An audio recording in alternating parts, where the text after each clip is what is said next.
Una comisión internacional independiente de las Naciones Unidas declaró que Israel está cometiendo genocidio contra los palestinos en la Franja de Gaza. El análisis se basó en elementos como, por ejemplo, testimonios de víctimas, testigos, imágenes satelitales e incluso declaraciones de funcionarios israelíes. Desde Israel calificaron el informe como malicioso y difamatorio. Para hablar sobre el tema, saludo con mucho gusto a Daniela González Isa, maestra en Derechos Humanos, especializada en el Sistema de Naciones Unidas y directora del Programa de Relaciones Internacionales del TEC de Monterrey. Bienvenida y gracias por la comunicación. Hola, muy buen día. Ya decíamos unos ejemplos, pero ¿en qué se basa esta comisión para calificar como genocidio las acciones de Israel en el enclave palestino? Bueno, básicamente es la primera vez que tenemos, digamos, un lenguaje contundente en un informe por parte de una comisión del Consejo de Derechos Humanos de las Naciones Unidas. Esta comisión tenía precisamente un mandato que se extiende hacia 2024 justamente para identificar cuáles son algunas violaciones, ¿no?, al derecho internacional humanitario, ¿no? Y bueno, pues evidentemente también si existía o no existía el peligro de que ciertos actos pudieran ser considerados actos genocidas, ¿no? Eh, definitivamente esta comisión encabezada por Navi Pillay, ¿no?, quien fuera en su momento la cabeza de la Oficina del Alto Comisionado de las Naciones Unidas para los Derechos Humanos, tomó en cuenta, vamos, no nada más, digamos, las cifras, ¿no? Y las investigaciones en terreno, sino también, como bien dices, las declaraciones o incluso también, pues, estas preocupaciones, ¿no?, de la situación de emergencia humanitaria, de la hambruna que se está generando en la Franja de Gaza, que definitivamente pues hay, digamos, un resultado, ¿no?, por parte del gobierno de Israel, porque pues definitivamente esto es resultado de un bloqueo, ¿no?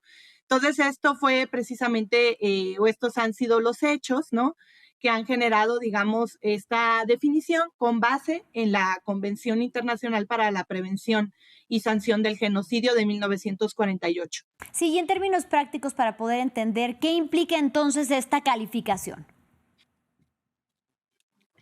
Si bien es cierto que la comisión o este reporte no es vinculante, porque esto es muy importante también tomarlo en cuenta, ¿no?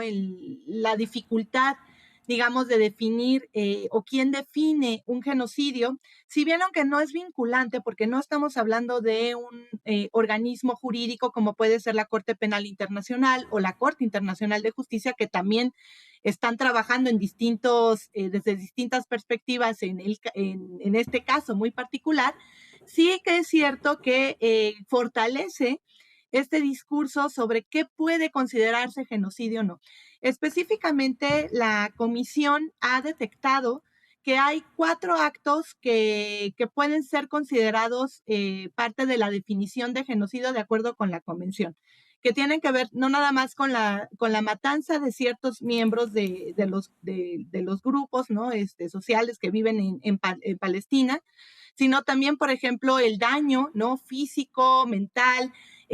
También tenemos, por ejemplo, las condiciones, ¿no?, por las que vive la población, que evidentemente esto puede generar, ¿no?, más muertes. Y finalmente, pues, la destrucción de infraestructura, ¿no?, sanitaria que no ha permitido tener, por ejemplo, nacimientos en varios meses, ¿no? Entonces, estos son 4 elementos que la comisión toma, que pueden ser considerados genocidio y que pueden ir fortaleciendo este consenso que existe, ¿no?, en el discurso, ¿no? Y evidentemente, pues generar una mayor presión hacia los países para que puedan reconocer esto como acto genocida, ¿no? Maestra, y hablando específicamente de las Naciones Unidas, ¿qué significa para el posicionamiento oficial de la ONU el que finalmente se hable a través de una comisión independiente de genocidio? Definitivamente hay que revisar, por ejemplo, qué es lo que va a pasar durante los siguientes días que abre, ¿no? La Asamblea General de las Naciones Unidas abre precisamente su periodo de sesiones, ¿no? Su periodo número 80. Hay que revisar, por ejemplo, qué va a pasar en los discursos.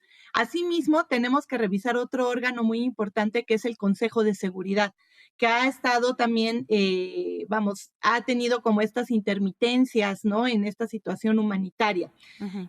Definitivamente sí puede generar cierta presión y además también que genera evidencia hacia otros órganos de las Naciones Unidas, como es, por ejemplo, la Corte Internacional de Justicia, que está justamente analizando, ¿no?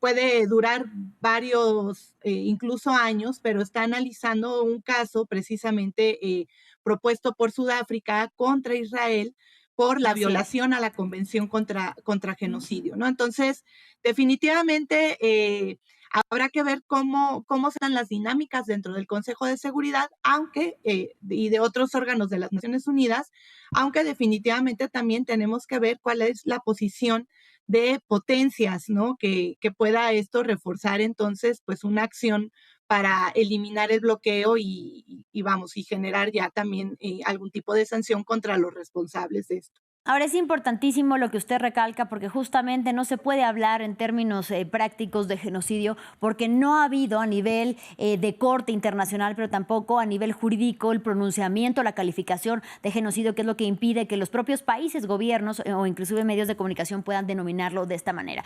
Dicho esto, ¿Estados Unidos de qué manera influye para que Israel siga desacreditando no solamente los dichos de comisiones independientes, sino también de organismos internacionales de la altura de Naciones Unidas? Porque hay que decirlo, como era de esperarse, Israel rechazó los señalamientos de genocidio por parte de esta comisión, bien decíamos, independiente de las Naciones Unidas.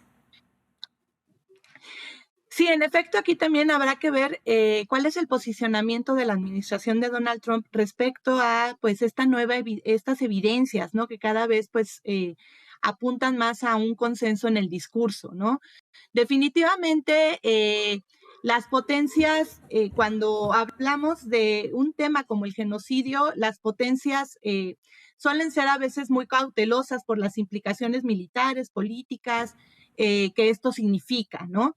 Y evidentemente, pues habrá que ver, por ejemplo, ahí Estados Unidos cómo pueda mediar, sobre todo, pues en la situación del alivio humanitario, ¿no? Que probablemente esto sí lo veamos, ¿no? Digamos, una presión para precisamente el desbloqueo, ¿no? Que sí pueda fluir la ayuda humanitaria, ¿no? Que eso es en lo que ha trabajado Estados Unidos de manera bastante cautelosa, pero definitivamente, como dices, en la práctica, definir un acto como tal, como genocidio, ¿no? Suele ser bastante complicado, ¿no? A menos que las grandes potencias, ¿no? O países que puedan ser específicos o estratégicos en esto puedan empezar a generar cierta presión y bueno, esto derive, por ejemplo, en que en el lenguaje, en términos jurídicos, también se pueda definir como genocidio, ¿no? También habrá que ver qué pasa con la Corte Internacional de Justicia y con la Corte Penal Internacional, que también tiene un caso. Bueno, y eso, por supuesto, lo de alivio humanitario con matices, porque vemos cómo continúa el bloqueo parcial y cómo también la ayuda humanitaria pasa por una sola fundación que está apoyada además por Estados Unidos, apoyada por Israel y financiada por Estados Unidos, y también el bloqueo que ya se teme que se haga contra la Global Summit Flotilla que intenta llegar a Gaza. Finalmente, maestra, dicho esto, preguntarle, el análisis apoya ya los hallazgos de grupos humanitarios, pero también de derechos humanos y otros organismos internacionales que han llegado a la misma conclusión que este grupo independiente. ¿Cómo refuerza entonces el discurso contra la ofensiva en Israel en la esfera internacional? Usted hablaba precisamente de fortaleza de consenso. En efecto, esto puede debilitar un poco al gobierno de Israel, ¿no? En sus negociaciones, recordemos que también ha habido estos intentos, ¿no? Por generar ciertas treguas que se han visto entorpecidas, aparte también por ciertas situaciones, ¿no? Entonces, digamos que están suspendidas en este momento, ¿no? Y definitivamente este discurso, pues, podría llegar a debilitar, digamos, la posición de Israel para poder negociar. Ahora, lo que sí hay que recordar también es el consenso, la falta de consenso que existen sobre otros términos que también han estado presentes en este conflicto, como puede ser, por ejemplo, el uso del término terrorismo, ¿no? Ujú. Recordemos que para Israel, por ejemplo, este conflicto significa, ¿no?, una guerra contra un grupo terrorista que también ha sido definido como tal por otras potencias y que no existe a nivel internacional un consenso sobre qué significa terrorismo, ¿no? Entonces, esto también, digamos que entorpece mucho las negociaciones, ¿no? Precisamente por esta discursiva, ¿no?, que se ha mantenido, que la administración de Benjamín Netanyahu ha mantenido, ¿no?